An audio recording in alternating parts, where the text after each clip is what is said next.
오늘 말씀의 제목 이 세상은 내 집안인의 우리 세 번에 걸쳐서 진행될 내용 가운데 오늘 두 번째 시간을 함께 하고자 합니다. 지난 시간에 저희가 죄 많은 이 세상 내 집 아닙니다 고백하며 만나본 사람이 누구였는지 기억나십니까 혹시?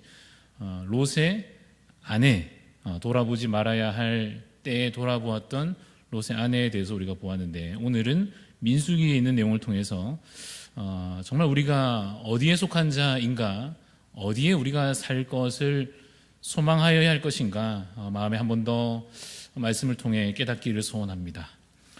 민수기 13장 14장의 내용을 보면 이스라엘 백성들이 아주 중요한 결단의 순간에 놓여져 있습니다. 우리가 살면서 중요한 결정을 해야 될 때가 있지요. 이 이스라엘 백성들, 특별히 광야를 지나가고 있는 이 이스라엘 백성들에게 주어진 중요한 결단이라고 하는 것은 무엇이었을까요? 이러한 내용이었습니다. 하나는, 한 가지 선택은 가나안 땅을 향해서 믿음으로 전진하는 것입니다. 하나님께서 주신 그 땅을 향해서, 약속의 땅을 향하여 가라 하신 대로 우리가 여기까지 왔고, 이제껏 걸어오던 걸음을 계속해서 내딛어 나아가 믿음으로 가나안 땅까지 전진할 것인가? 그게 첫 번째고, 두 번째는 뭡니까? 그러지 못하고 두려움에 사로잡혀서 되돌아갈 것인가? 어디로 되돌아가죠?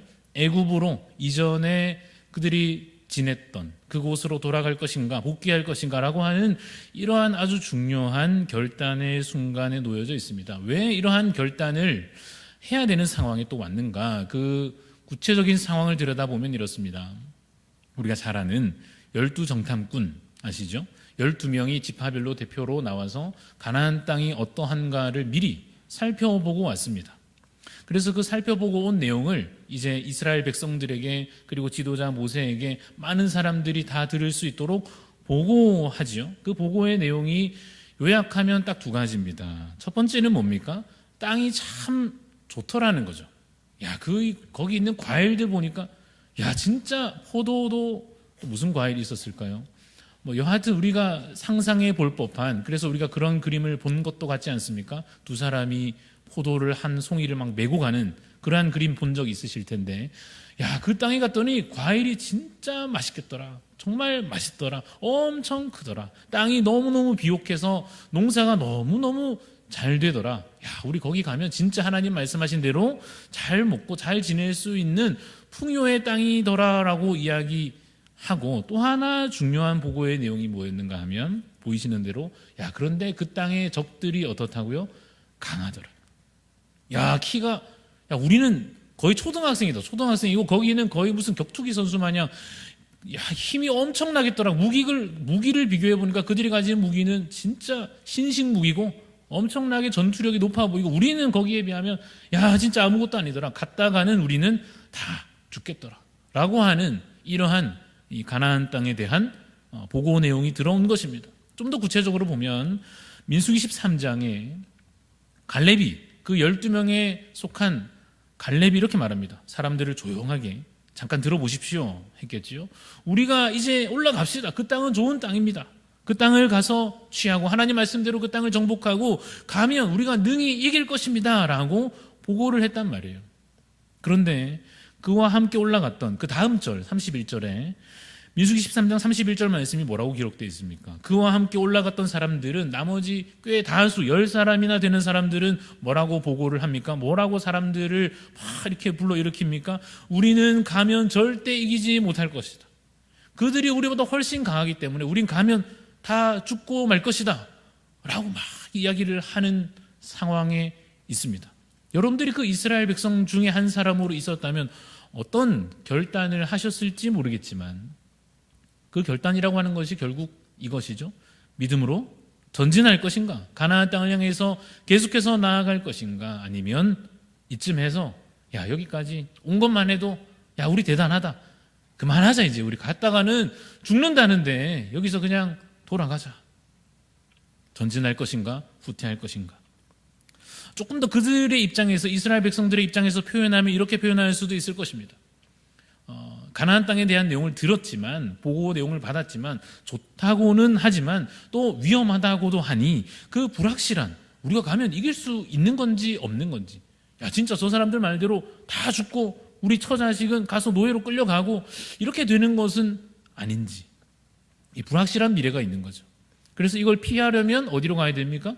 고통스러운 과거로 되돌아가는 상황에 있는 것입니다.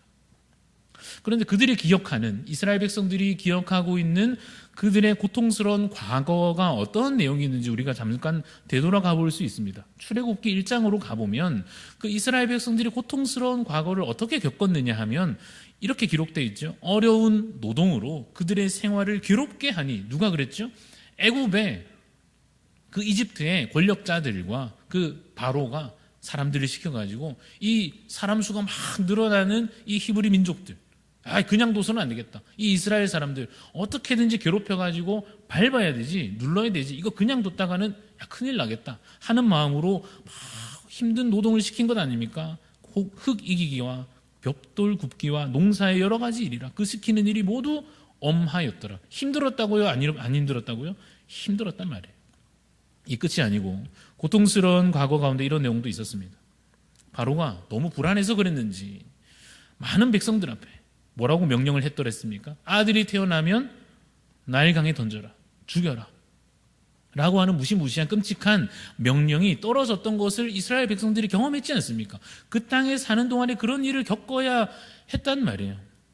그래서 정리하면 이런 겁니다. 이스라엘 자손들이 그래서 노동으로 힘든 그 고통스러운 상황들로 인하여 탄식하며 하나님께 부르짖었습니다. 그래서 그 부르짖는 소리가 하나님께 상달될 정도로 힘들었던 과거입니다. 그런데 그걸 기억할 텐데, 그 과거를 모르지 않을 텐데 왜 지금 이 이스라엘 백성들이 돌아가자고 하느냐? 아까 잠깐 봤듯이 불확실한 미래 때문이죠. 민수기 14장 3절에 어찌하여 여호와가 우리를 그 땅으로 인도하여 왜 괜히 저 가나안 땅으로 우리를 데리고 가가지고 죽게 만드느냐, 칼에 쓰러지게 하려 하는가, 우리 처자가 사로잡히리니. 왠지 그럴 것 같은 거죠. 약속의 땅이라고는 하지만 그 땅이 아무리 비옥하고 먹을 게 많고 한다 할지라도 저 여호수아와 갈렙은 가자 이길이라 할지라도, 아니 10명이나 되는 사람이 안 된다 그러고 진다 그러고 대충 들어봐도 이건 확실히 위험한 일 같은데, 그런 불확실한 미래로 인해서 두려워하고 있는 것입니다. 두려움에 사로잡혀 있는 이 이스라엘 백성들이 결국 어떻게 하느냐, 우리가 읽었습니다만 민수기 14장 4절 말씀에 이렇게 그들이 외치기 시작합니다. 이에 서로 말하되, 야, 우리가 저 모세 말고, 저 모세 개인이 따라갔다가는 우리 다 죽게 생겼으니까 그러지 말고 우리 새롭게 따로 한 지휘관을 세우자. 세워가지고 뭐 하자고요? 애굽으로 돌아가자. 사랑하는 성도 여러분, 같이 읽어보겠습니다. 앞을 보시고 같이 읽어봅시다. 시작. 두려움은 믿음의 길을 가로막는다. 맞습니까? 여러분도 겪어보셨습니까? 마음에 두려움이 찾아올 때, 두려움이 가득 찰 때, 내 마음에 불안이, 앞으로 있을 일을 내가 계산을 해보니까 이거 안 되겠다 하는 내 마음의 불안과 두려움이 다 생겼을 때 어떻게 되죠? 믿음의 길로 나아갈 수 있습니까? 안 된단 말이에요. 그렇지 않습니까? 여러분, 여기 어딘지 아시겠습니까? 혹시? 여기 어딜까요? 네, 온천천입니다. 여기 이제 한양 아파트 사이를 가로질러서 저 건너 땅으로 가야 되지 않겠습니까? 그래야 이제 그 설빙도 있고 이디야도 있고 건너가지 않으면 그냥 운동만 하다가 산책만 하다 가야 되니까 어쨌든 이 다리를 건너, 저 약속의 땅은 아니지만 건너편으로 가야 되는데, 이제 가족들과 함께 가면 저녁에, 물론 저녁에 가보면 좀 약간 물이 올라와 있는 것도 같고 좀 시커멓고 상황이 좀 그래 보일 수는 있지만, 꼭 이제 한 명이, 저희 가족 중에 한 명이 안 된다고, 무섭다고, 저거 어떻게 지나가냐고 막 안 가려고 막 주변 사람 보기 민망할 정도로 거의 막 질질 끌고 가듯이 가야만 이 다리를 건널 수 있는 때가 있었더랬습니다. 제 입장에서는 가야 되는데 여기까지 왔고 여기만 걷다가 갈 수는 없죠. 저 건너편으로 가야 아까 말한 먹을 게 있고 하기 때문에 가야 되는데 안 간다고 무섭다. 마음은 이해하죠. 저도 겁이 많은 편이라서 그 아들의 마음을 저도 이해하지만 하여튼 두려움에 사로잡히면 갈 수 없는 것입니다. 예수님께서 사람들에게 이 말씀을 하셨습니다. 나를 따르라. 이 콜링을, 이 요청을, 나를 따르라 하시는 이 말씀을 혹은 이 명령을 들은 사람들의 마음에 예수님께서 말씀하시니까 그냥 가면 되지만, 나를 따르라, 따르면 되겠지만 그게 그렇게 간단한 문제는 아니었을 것 아니겠습니까? 왜냐하면 그 당시의 유대 사회에서, 그 당시의 여러 가지 정치적인 상황 가운데에서 예수님을 따른다고 하는 것은 어떤 의미였을까를 우리가 한번 생각해 보면, 일단 그 제자들의 모습을 보더라도 예수님을 이제부터 내가 뒤따라 간다는 것은 내가 이제껏 살아오던 삶의 습관과 방식과 이것을 어느 정도 포기해야 될 것 같단 말이죠. 저 예수님, 저 스승님을 따라다니면 하여튼 내가 하던 일은 이제 그만둬야 될 것 같고, 그러고 나서 저분과 먹고 자고 함께 하면서 가르침을 받고 훈련받고 하게 될 것 같은데, 그냥 가자, 알겠습니다 하면 대담은 쉽지만 그 결단을 한다는 것은 간단치 않았을 것입니다. 많은 것들을, 내가 지금 손에 쥐고 있는 것, 내가 지금은 당연하게 가질 수도 누릴 수도 있는 것을 저 예수님을 따라가면 내려놓아야 한다는 것이 계산이 나왔을 것이란 말이죠. 그리고 초기에는 어땠을지 모르지만 예수님께서 인기가 높아지고 그 상황에 주변의 소문도 안 좋아지고 할 때쯤 됐을 때에는 사실상 예수님을 따라간다는 건 무엇입니까? 핍박을 감수해야 되는, 야, 자칫 잘못하면 같이 끌려갈 수도 있다, 야, 자칫 잘못하면 같이 매달릴 수 있다 라고 하는 두려운 상황까지도 가는 와중에 예수님께서는 다니시며 나를 따르라고, 복음으로 함께 하자고, 믿음으로 살아가자고 많은 사람들 앞에 요청하고 계시다 하는 것입니다. 그 당시에 어떤 사람들이 있었죠? 유대 사회에 바리새인들이 얼마나 예수님을 따라다니면서 고통스럽게 했습니까? 그 제자들한테도 얼마나 불러가지고 잠깐 와보라고, 야, 너희 선생님 말이야, 저 사람들하고 밥 먹고 아니지 않느냐면서 막 제자들 거의 무슨 협박하듯이 너희 가만두지 않겠다는 식으로 하여튼 따라다니면서 얼마나 예수님과 제자들을 괴롭게 했겠습니까? 그 와중에 그거 옆에서 보면서도 야, 나도 예수님 따라갈까 하는 결단 쉽지 않았을 것이죠. 뿐만 아니라 시간이 흘러갈수록 예수님께서 이제 십자가를 향하여서 다가갈수록 어떻습니까? 지금에 와가지고 내가 예수님을 따른다는 것을 진짜 같이 잡혀갈 수 있는 상황이 될 터이니 예수님께서는 나를 따르라 하시는데, 그래서 내가 믿음으로 주님과 함께 앞으로 나아갈 것인지, 아니면 적당히 그냥 한 번씩 가서 말씀이나 듣고 한 번씩 내 마음에 좀 반성도 하고 그 정도 하고, 내 아플 때 가서 병도 한 번씩 좀 고침 받고 이 정도 하는 거지, 괜히 저기 막 제자니 뭐니 하면서 따라다녔다가는 나도 나지만 우리 가족들까지도 위험하겠다, 안 되겠다, 하여튼 이러한 상황 가운데 놓여져 있는 거죠.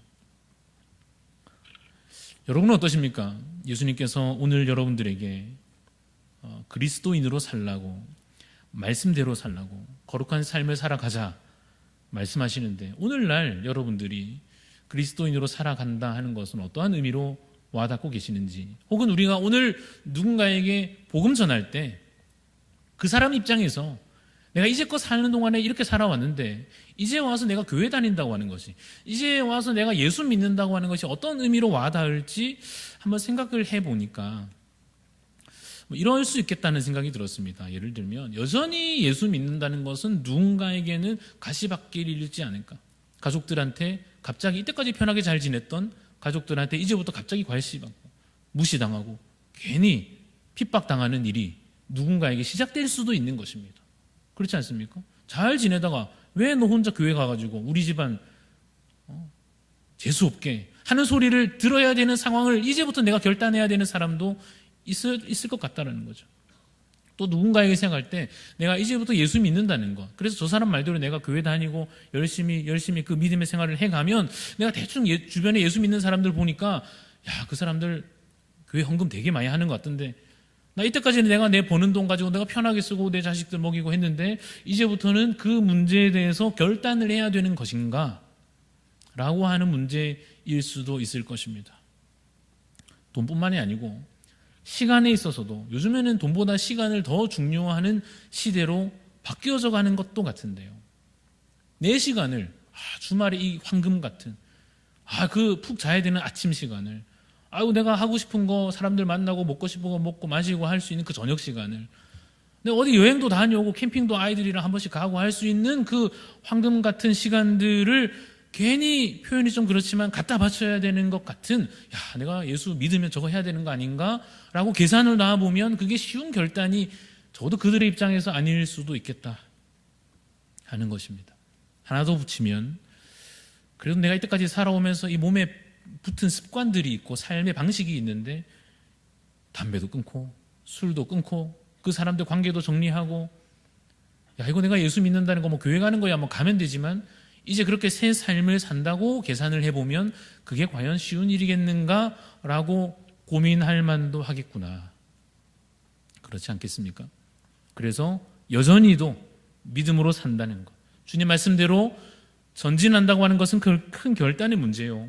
차라리 그냥 두려움으로 후퇴하면 편할 것 같은, 뭐 그전의 삶도 뭐 그렇게까지 좋았진 않았을지 몰라도 그냥 뭐 살던 대로니까, 그래도 그때는 뭐 이런 문제는 없었으니까 저런 문제는 없었으니까 하는 마음이 들만도 하겠다 하는 것입니다. 이 사람은 누굴까요? 한 사람은 예수님 같고 한 사람은 누굴까요?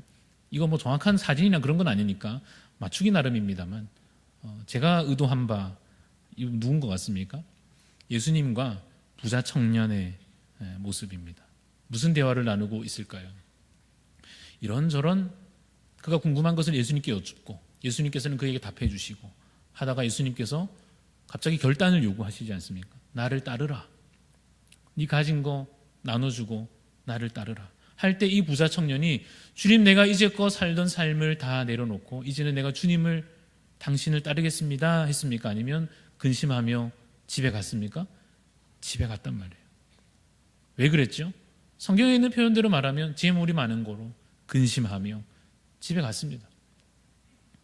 제자들처럼 예수님을 그 삶의 자리에서 금을 던져두고 내가 하던 거 놔두고 주님을 따랐던 제자들도 있지만, 이 사람들도 나름 영적인 것에 대한 관심도 있고 이 사람들도 나름 주님에 대한 뭔가 존경하는 마음도 있었지만, 그 나를 따르라 하는 말씀 앞에 계산을 해보니까, 심지어는 지금 구체적으로 그거 다 나눠주고 뭐 이런 얘기를 하시니까 이 간단한 문제가 아니어서 두렵죠. 야, 그래가지고 내가 어떻게 살겠는가? 야, 근데 그렇게까지 하려던 건 아닌데 하는 마음으로 놔두고 후퇴하는 것입니다. 사랑하는 성도 여러분, 주님께서 오늘 우리에게 믿음으로 전진하라, 믿음으로 앞으로 나아가라 하십니다. 가나안 땅으로 나아가야 하는 그들에게, 여호수아와 갈렙을 통하여 하나님께서는 그들에게 믿음으로 약속을 붙잡고 믿음으로 나아가라 하십니다. 그렇지만 그 광야에서 불확실한 미래를 앞두고 있는 그들에게 쉽지 않은 문제였던 것처럼, 예수님께서 복음 전하던 그 당시 유대 사회에서 로마의 그 정권 아래에서 그 두려움에 떨면서 그 결단하기가 한때 쉽지 않았던 것처럼, 오늘날 나름대로 믿음으로 살려고 했으나, 내가 이때까지는 그래도 저 사람 때문에 교회를 몇 번 따라왔는데, 내가 언제까지 이 남편하고 이 문제 때문에 싸우고, 내가 언제까지 돈 문제 때문에 이거 가지고 고민하고, 그만해야 되겠다. 근데 죽을 때까지 이거 계속 하기에는 너무, 심지어는 괜히 열심히 더 다니면 더 해야 되고 더 해야 되는 것 같은데, 아이고 막 그냥 차라리 난 여기까지, 아이고 막 그만해야 되겠다. 아이고 주님, 난 그냥 막 교회 이제 그만하렵니다 하는 마음이 누군가에게 들 수 있을 것이다 라고 할 때, 그러한 분들을 위해서 히브리서에 기록된 말씀이 있습니다. 히브리서 저자가 유대인들에게 이 말씀을 전합니다. 이 유대인들은 어떤 사람들인가 하면 유대인이지만 기독교인으로 바꾼 사람들입니다. 유대 사회에서 유대인으로 살면 편할 것 아닙니까? 유대 사회인데 기독교인으로 산다는 건 무슨 반역자처럼, 무슨 사이비처럼, 무슨 이상한 사람들인 것처럼 이제 살아가야 하기 때문에, 그래도 내가 예수님 만났기 때문에, 복음을 들었기 때문에 이 유대 사회의 내 이전의 삶을 버리고 기독교인으로, 그리스도인으로 바꾸기는 바꿨는데 살아보니까 이게 너무 힘들단 말이에요. 가족들은 여기 다 있고 이 삶의 습관들 여기 다 있고 이전에 했던 커뮤니티와 장사하던 거, 관계들 막 다 깨져가지고 무슨 왕따처럼 계속 이렇게 주님만 바라보며 천국만 바라보며 살려고 하니까 이거 너무 힘들단 말이에요. 그들에게 위로하는 것입니다. 그래도 너희가 전날에 여기까지 오는 동안, 너희가 빛을 받은 후에, 그 복음을 만난 이후에 고난의 큰 싸움을 그래도 여기까지 견디어내지 않았느냐? 그래도 여기까지 너희가 함께 나아오지 않았느냐? 39절 말씀을 같이 읽어봅시다. 시작. 우리는 뒤로 물러가 멸망할 자가 아니요 오직 영혼을 구원함에 이르는 믿음을 가진 자니라. 그렇게 권면하는 것입니다. 여기서 우리 뒤로 물러날 수 없지 않느냐? 예수님이 정답이지 않느냐? 그는 대제사장이시요, 그는 정말 천사보다 나은 자, 모세보다 나은 자이시요, 그가 진짜 그 구약에 그들도 인정한다고 말하는 그 구약의 성취이시요, 그분이 정말 그리스도이시고 메시아이시니 그분을 우리가 만났는데 우리가 어찌 이제 와서 뒤돌아갈 수 있겠느냐? 우리는 저들처럼 뒤돌아가서 멸망할 자가 아니요 오직 영혼을 구원함에 이르는 그 믿음을 가진 자이라라고 10장 마지막 39절 말씀에 그들을 격려하며 11장에 이렇게 이어지는 것입니다. 우리의 믿음의 선진들을 기억해 보자는 거죠. 믿음으로 아벨은, 믿음으로 에녹은, 믿음으로 노아는, 이 믿음의 사람들이 쫙 나열되고 있습니다. 이 사람들 중에 어디 믿음으로 살기가 쉬웠던 사람이 단 한 사람이라도 있겠는가? 우리 잘 아는 사람 몇 명만 짚어봐도 노아가 믿음으로 산다는 게 쉬웠겠습니까? 다 미친놈이라고 욕하는데 그 산에다가 배 만들면서 그 믿음 지킨다는 것이 쉬웠겠느냐 말이죠. 아브라함은 어땠습니까? 요셉은 또 어땠습니까? 감옥에 갇히고 오해받고 그래도 내가 믿음 잃지 않고 산다는 것 쉬운 일이었겠느냐 말이죠. 다윗은 어떠했으며 사무엘은 어떠했겠는가? 그 영적으로 어두웠던 시대에 믿음으로 산다는 것 그들도 쉽지 않았으나 그래도 믿음으로 그들은 그 믿음을 지켜내었지 않았는가? 이 믿음장에서 히브리서 11장에서 권면하며 그 다음 이어지는 히브리서 12장 1절에 이렇게 말씀하는 것입니다. 그러므로 이렇게 수많은 구름같이, 그리고 따져보면 믿음의 사람들이 없는 게 아니라 그 옛날부터 이렇게 많은 믿음의 사람들, 허다한 증인들이 그것이 맞다고, 가나안 땅 들어가는 것이 맞고 예수님 따르는 것이 맞고, 오늘날 이 현대사회에서도 이 과학이, 이 무슨 사상이 어떻고 하는 이 세상에서도 예수 믿고 사는 것이 맞다고 하는 그것을 증거해주는 허다한 증인들이 있으니 죄로 인하여 뒤로 물러나지 말고 인내하며 이 걸음을 함께 나아가자. 그리고 12장 2절에 이 고백을 하죠. 같이 읽어보겠습니다. 시작. 믿음의 주요 또 온전하게 하시는 이인 예수를 바라보자. 저들을 바라보면 저들 말이 맞는 것 같고 현실을 바라보면 두려운 게 마땅하지만 믿음의 주요 우리를 온전케 하시는 주님을 바라보면 그 약속을 붙잡으면 믿음으로 인내해 나갈 수 있지 않겠느냐. 우리 지난주에 불렀던 찬양 2절이랑 3절을 좀 섞었는데 같이 한번 불러보겠습니다. 저 천국에서 모두 날 기다리네. 손잡고 승리를 외치는 성도들의 기쁜 찬송 하늘 울려 퍼지네. 나는 이 세상에 정들 수 한 번 더 부릅시다. 저 천국에서 모두 날 기다리네. 손잡고 승리를 외치는 성도들의 기쁜 찬송 하늘 울려 퍼지네. 나는 이 세상에 정들 수 없도다. 아멘. 저 천국에서 마치 그런 장면 상상해 볼 수 있겠죠. 마라톤 같은 거 하면, 저는 해본 적은 없지만 마라톤 마지막 꼬린 지점에 많은 사람들이 언제 오나 하고 기다리고 있지 않습니까? 막 기다리면서 저기 막 뛰어오는 게 보이면 어떻게 합니까? 마지막까지 힘을 내라고 화이팅을 외치면서 이름 불러주면서 응원하겠죠. 저 천국에서 믿음의 행진을 멈추지 않고 함께 계속 피 흘리며 땀 흘리며 나아가는 많은 성도들을 향하여서, 우리들을 향하여서 우리 믿음의 선배들이 외치고 있을 것입니다. 여기가 진짜 하나님 약속대로 맞다고, 천국이 가짜가 아니라고, 이것이 진정한 영원한 삶이요 진리임을 우리에게 소리치듯 손잡고 승리를 외치는 그 기쁜 찬송이 하늘에서 울려 퍼지는 것을 우리가 지금 귀로는 들을 수 없을지 몰라도 말씀 가운데 그것을 미리 보고 듣는 것입니다. 그래서 오늘의 결론도 마찬가지, 우리는 이 세상에 저 애굽에 정들 수 없는 존재임을, 이제는 내가 하나님 나라로 확정된 주의 나라, 하나님 나라 시민 되었음을 믿음으로 고백하시고 흔들리지 마시고 뒤로 물러나 멸망할 자가 아니요 믿음으로 전진하는 주의 백성들이 다 되시기를 간절히 소원합니다.